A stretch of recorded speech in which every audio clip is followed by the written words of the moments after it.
Welcome into Sharp Focus, presented by Sharp. I'm your host, team reporter Olivia Landis. All season long, we're going to be bringing you exclusive content with Jets legends, talking football, fun, and much more.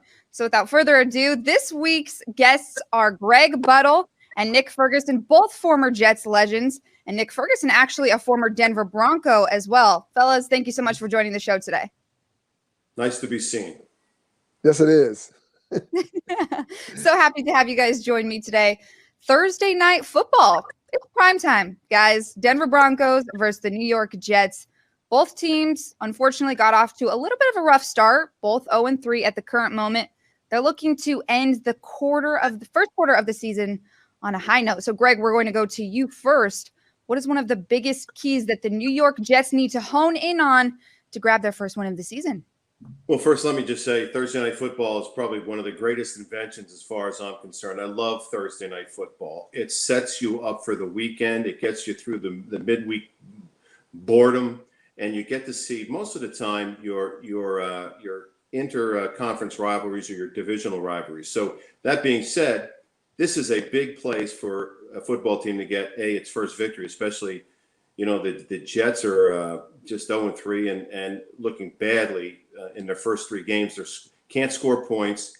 And for them to be able to be successful, I really believe they've got to cut things back and do what they do best. And I don't care what kind of game plan you put in that's part of what Denver doesn't do well. I think it's about what the Jets do best, and then keep doing it and make the other team try to stop you. Nick, we're actually going to just roll with that. Greg brought up a wonderful point. First, can you touch a little bit on from a player's perspective, what it's like to be in prime time, which we know is so much different than any other regular Sunday? And then give me some of your keys that you think the Broncos will need to hone in on to grab their first win.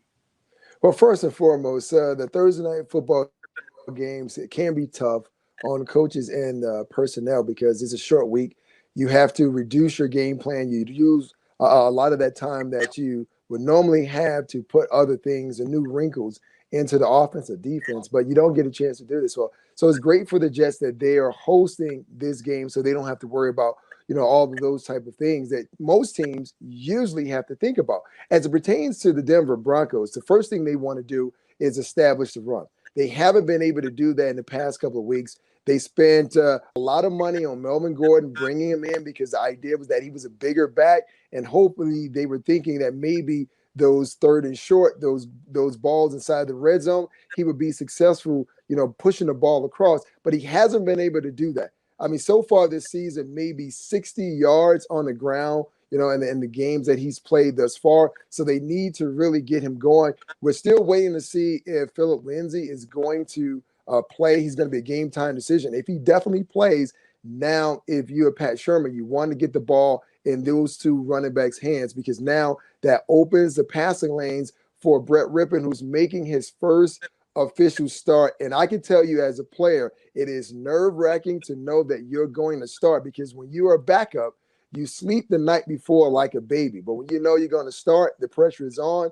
There's a lot of nerves, a lot of anxiety. So if he can manage that and get the ball to the running backs, it should be a decent outing for the Denver Broncos.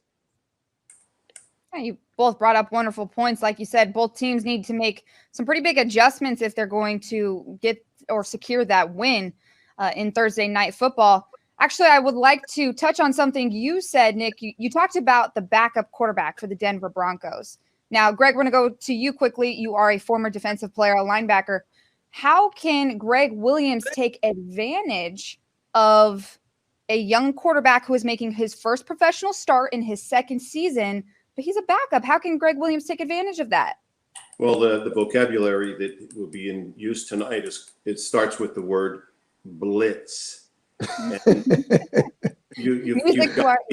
And I just don't mean line up and have the overload this side and make it easy for him. Make it difficult for him. Bring one or two guys from both sides, different areas. Your offensive line has to be on sharp, but just remember, every quarterback has to account for one of the players on defense. And if you're not up to speed on line stunts and blitz coverages and blitz pickups, as a young quarterback probably is not, that's where you get an advantage, where the defense has an advantage. if they go out and blitz. Now, if he gets lucky and hits you with a man under coverage and he hits on top of you, you've got a problem. But I'd blitz him until he starts mumbling. How about you, Nick? Former safety, you also play defense. What's your opinion on this topic? Listen, I'm right in line with what Greg is saying. What we've seen over the past couple of weeks from the Tampa Bay Buccaneers and the Pittsburgh Steelers, they've sent a lot of elaborate blitzes. I mean, last week, Todd Bowles, my former Jets defensive back coach, he sent blitzes from the left to right. There were multiple linebackers. There were guys coming from the nickelback positions, and the Broncos could not pick them up. And that was with a more experienced, quarterback in Jeff Driscoll. You have Brett Rippon making his first start. What do you think he's going to do once he sees those guys creep up to the line of scrimmage? There's going to be a little panic once again. There's going to be a little anxiety that kind of sets in. And if Greg Williams can definitely find an early rhythm with his guys coming off the edge and blitzing down the two A-gaps, it's going to make things very difficult for Pat Shermer. Let's interrupt the Jets talk for just a moment, because while we're on the topic of Thursday Night Football, I have to ask both of you who are former football players, do you guys have a most memorable primetime game in your career? I mean, I'm sure there's a lot. I'm sure that's a tough question. But if you can think of one. Well, I mean, there are pretty neat things that happen, particularly when you are young. It's your first primetime game. And certainly if I go back and I look at the primetime games we're in, because I think we were in Thursday Night Football, I think one of the first times it started. We played the Steelers. But our primetime issues were when Monday Night Football was the primetime game. There was no Sunday Night Football, no Thursday Night Football. And, of course, if you got on Monday Night Football and you made a horse's ass out of yourself, Howard Cosell would tell everybody, and he would kill you. So it was all about, you better play well or you're going to be stripped of your ego on Monday Night Football. Well, for me, I didn't get a chance to play one of these Thursday night specials as a Jet, but I did get a primetime game in 2002 playing against the Indianapolis Colts and Peyton Manning, and we totally demolished that team. And walking in that week, I had no idea that the outcome would be what it was, because it was 41-0. And in that game, I received my first, well, I'm not going to say I received, I took away a pass from Peyton Manning for my first interception of my career. And it was a great day for us, a bad day for Peyton Manning. But that's what you love about these primetime games. Know the game is on. Everyone is watching you. So if you had an old girlfriend who didn't stick by your side as you would going through your process as a professional athlete, she was watching. And I'll tell you, I've had that happen as a Denver Bronco, and I received a phone call. Hey, I'm like, I don't even recognize this number. It was an old girlfriend trying to find a way to get back in. But this is the great thing about these primetime games. A lot of players, you get a chance to make a name for yourself with everyone watching. Is that a real story? Yes, I didn't make that up. That is a real story. It was a Monday Night Football game. John Madden called the game, and I was dating someone who's now my wife. We went out to a local restaurant. My phone rings, and I look down at it, and I recognize the number. She says, answer the phone. It's an ex-girlfriend saying, hey, how's it going, Nick? Yes, that's the power of primetime games. It happens. Power of primetime. Wow, that is such an interesting story. I have to say, I have not heard a story like that before, but I like it. I have a question. What were you doing with her number in your phone still? Well, I've had my phone ever since 2000, and I have not changed my number. Same number. Same number. Ever since I played for the Jets, I have the same number. Haven't changed. And you can't go into that phone Rolodex and change every number. I thought I deleted it, but apparently I didn't. So obviously it popped up. Well, you learned from it. Yeah, you do. You learned from that one. All right, guys, let's go on to the topic of fans. As we all know, there are going to be absolutely no fans at MetLife Stadium for this Thursday night primetime game. I'm not sure if either of you ever experienced playing in front of no fans in your entire NFL career, but can you kind of walk me through what you imagine that would be like in this day and age? Boy, that's a good question. I played in front of no announcers one time, NBC tried to do something with no announcers during a game, so you just watch the game. I think the Jets were playing with Miami at the time, but never can I remember no fans being at the game. And on one hand, you would say, boy, it's got to be weird. But on the other hand, when you're playing, you don't, the noise, the crowd noise is just din in the background. You're not paying attention to it. If the fans yell and scream, I must tell you, you can't hear it, that they're cheering for you or against you. Now, if you're on the bench, you can hear them do everything. But when you're playing, your concentration level is so elevated that I think it's negligible, to be honest with you. Well, I'll say this. Every player likes to feel that energy from the crowd.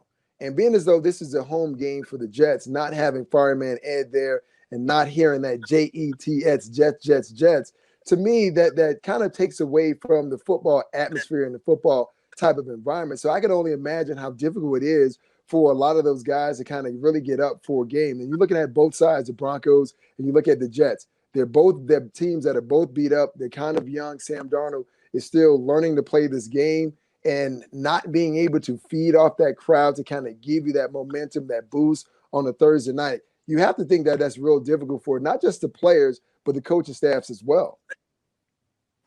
Yeah, I would imagine that it's challenging. But like you said, Greg, I actually never thought about it from your perspective, how you said it's really kind of just background noise when you're actually on the field. Does that differ from player to player? Because I've heard other players talk about how it's very weird and eerie to not have any noise at all.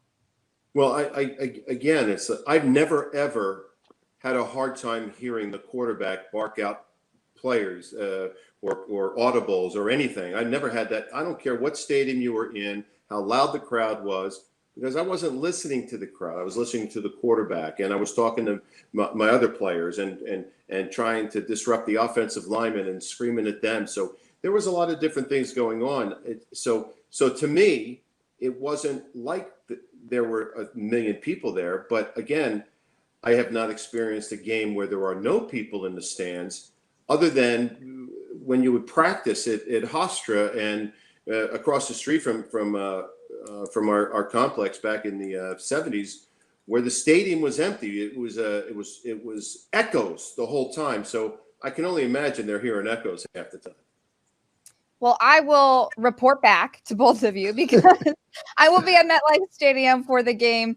Not sure how it's going to be at nighttime with no fans. It might be a little creepy, but I'll let both of you know. Let's dive back into some Jets football. Actually, both of these teams have suffered from injuries very severely. Both teams have been decimated by injuries, which has been unfortunate. It's part of the game. As we all know, there was no preseason. They kind of just jumped straight into the season. However, at what point do the injuries not necessarily be the forefront of the mind anymore, and they just have to get over that and think next man up mentality? We'll start with you, Nick.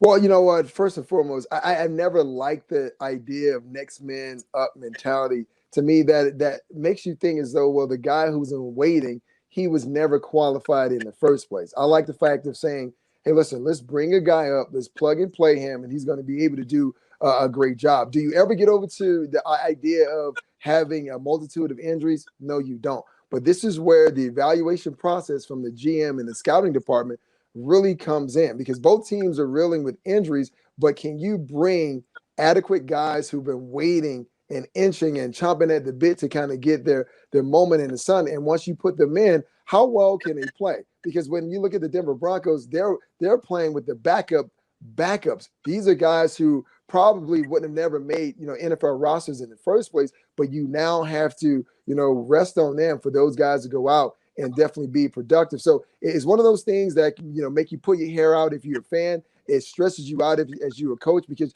you're playing with guys that you are not really sure what they're going to do on a consistent basis, but you never get comfortable with the idea of injured guys. Yeah.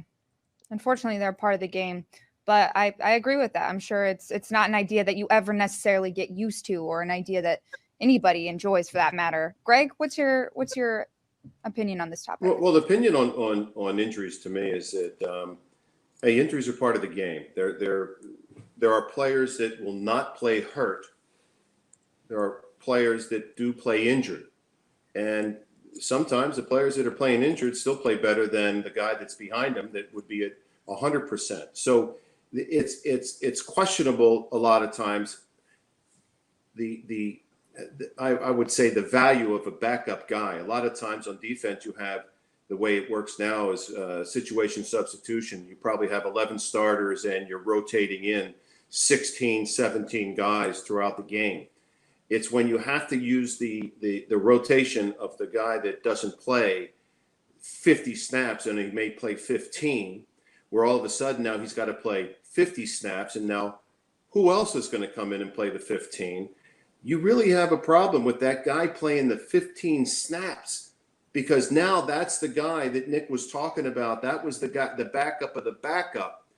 And now you can get picked on. And a lot of times you don't recognize how poorly one is playing until those things happen. Well, big thanks to both Greg Buttle and Nick Ferguson for joining me on this episode of Sharp Focus presented by Sharp. Fellas, thank you so much for your insight. I appreciate it. We will be coming back to you in the weeks to come with more great shows and more great content. Thanks for joining us this week. We'll see you next time.